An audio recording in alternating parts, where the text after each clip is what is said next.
오늘 노인 인권에 대해서 가장 일치한 지식으로 이 자리에 참석하게 됐습니다. 그래서 이 중요한 자리에 누가 되지 않을까 좀 의문입니다만, 우리나라에 있어서 인권에 있어서 사회적, 경제적 인권을 담당하는 사회인권과 사무관으로서 많은 법에 대해서 토론자로 참석하고자 합니다. 먼저 오늘 계속 언급된 문항이지만, 우리나라의 인구 고령화는 전 세계적 현상임과 동시에 현재 계속 진전되고 있습니다. 이런 인구 고령화에 대한 문제는 실제 노인의 개인 삶에 있어서 여러 가지 부정적인 영향으로 나타나고 있습니다. 먼저 노인 상당수가 경제적 취약하고 의료비가 증가하고 있고 돌봄 문제 등으로 인해서 여러 어려운 점을 겪고 있습니다.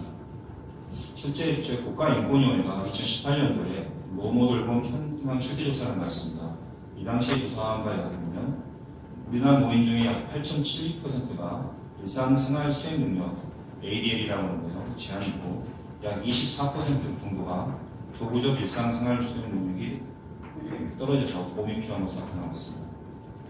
또한 건강뿐만 아니고 우리나라 노인은 삶의 여러 영역에 있어서 편견이라든가 차별, 그리고 학대, 소외 등의 다양한 인권 침해 문제들에 노출되어 있습니다. 그리고 이로 인해 또 실제 고통을 겪고 있는 것으로 나타나고 있습니다. 2017년도에 OECD가 발표한 불평등한 고령화 방지 보고서에 따르면 우리나라 노인의 빈곤율은 OECD 회원국 중에 1위이고 노인 자살률 또한 2위입니다. 약 12년 동안의 1위 자리를 놓지 않고 있습니다. 이러한 부분에 대해서 우리 보건복지부와 관계부처에서는 다양한 저출산 고령사회 개선계획이라든가 노인 학대 방지 대책 같은 정책을 수행하고, 우리 국가인권도 역시 2001년도 설립 이후에 약 3차례 걸쳐서 정부의 국가인권정책 기본계획을 공부하면서 노인 인권 보호에 대한 강조를 하고 있습니다. 노인의 자기결정권 관련된 법령 및 판례 부분을 들여다보면요, 일단 세계인권선언이라든가 사회권 규약은 모두 아시게 됩니다. 1991년도에 노인 인권에 관한 유엔의 원칙을 보면 이렇게 되어 있습니다.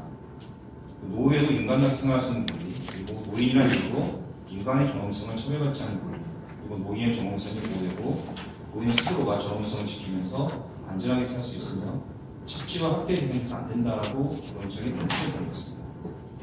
자기결정권에 대해서도 우리 헌법 10조뿐만 아니고 헌법재판소의 자기결정권에 대한 판례를 내다보면 자기결정권이라는 것은 일정한 사적 영역 사항에 대해서 스스로 결정할 수 있는 자의적 권리이고, 이는 헌법 10조에서 보장되는 자기 임명 결정권이라고 인식을 하고 있습니다.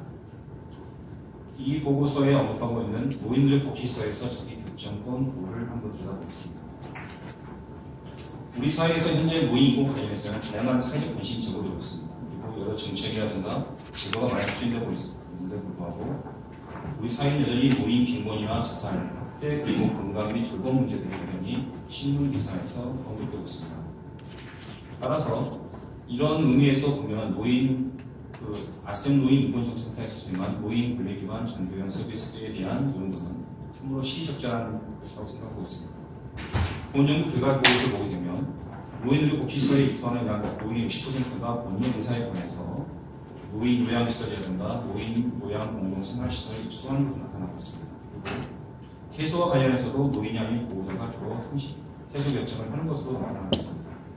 이런 것들을 검토해보면 우리나라는 노인 돌봄 시설을 위해서 과거의 학대 등에 대한 부정적인 사례라든가 전통적 유교관념이 덧붙여져서 시설 입소보다는 가정 내 돌봄을 더 선호하지만 가정 내 돌봄이 어려운 상황이다 보니까 어쩔 수 없이 본인이 희생한다는 생각을 가지고 노인 의료복지시설 등에 입소하는 것으로 나타나고 있습니다. 따라서 이러한 사항을 검토해봤을 때 노인 자기결정권 보호를 위한 제언을 드리자면 존중 케어를 시대에 내자입니다. 일단 마드리드 국제 고령화 행동계획을 보게 되면 일단 안전하게 노후를 보내며 안전한 권리를 민시민으로서 사회 계속적인 참여를 보장하는 것을 원칙으로 지원하고 있습니다.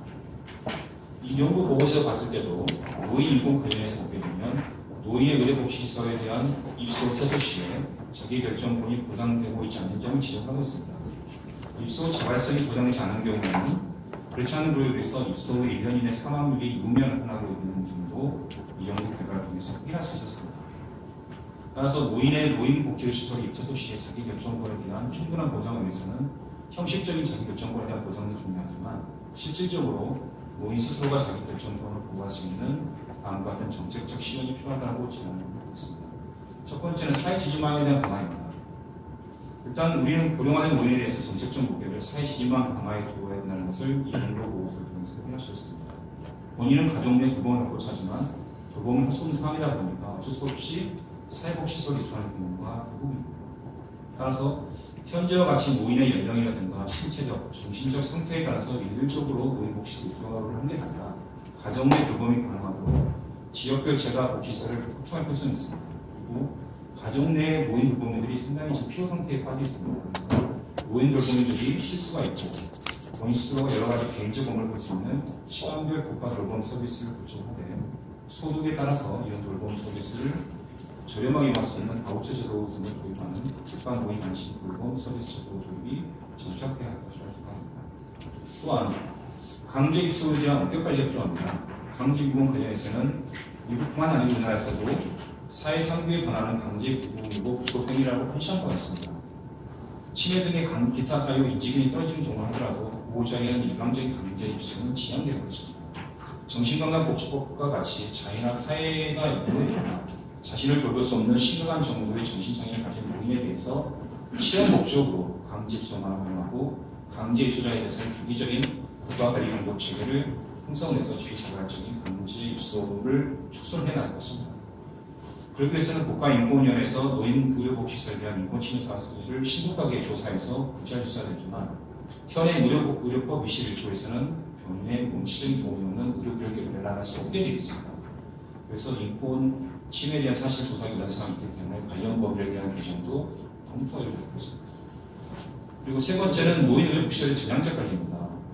지금 보고서 언급했던 것처럼 노인 의료복지시설이 신체적 정신기능 회복을 통한 사회복지와 같은 재활 개념이 아니라 가족에게 피해를 주시해서 홀로 죽음을 맞이하러 가는 이런 수용의 개념에서는 안 될 것입니다.